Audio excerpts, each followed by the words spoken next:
Ẹjọ́ kábíyèsí àti ayaba Abínúmi òní wá kọ́kọ́ gé àkàrà òyìnbó lẹ́yìn náà ó ní àwa yòókù máa darapọ̀ mọ́ wọn.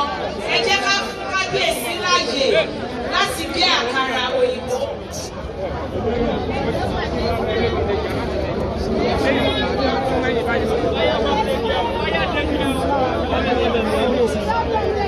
Ẹ kí a farabalẹ̀ o.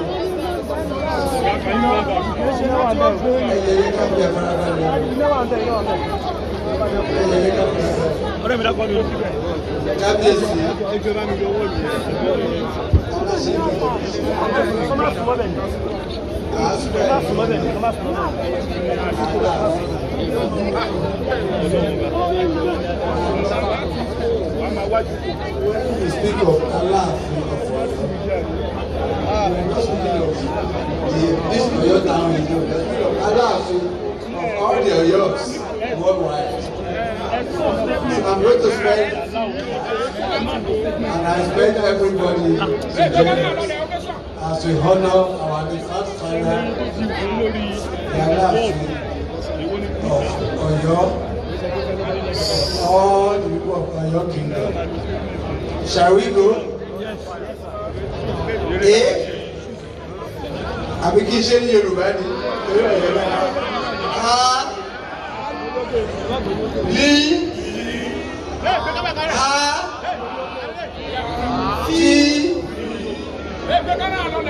i ní ẹ fi káàpù sí o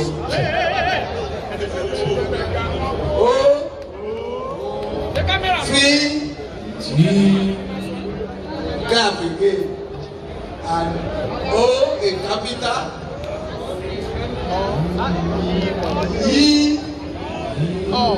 O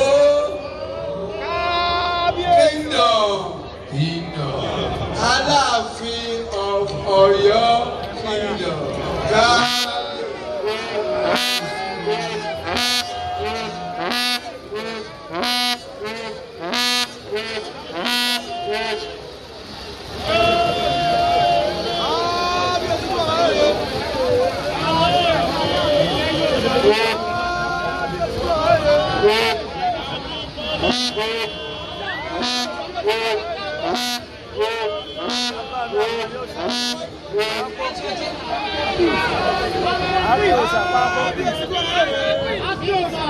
Ẹ jẹ́ ká máa pè wá lọ́kàn.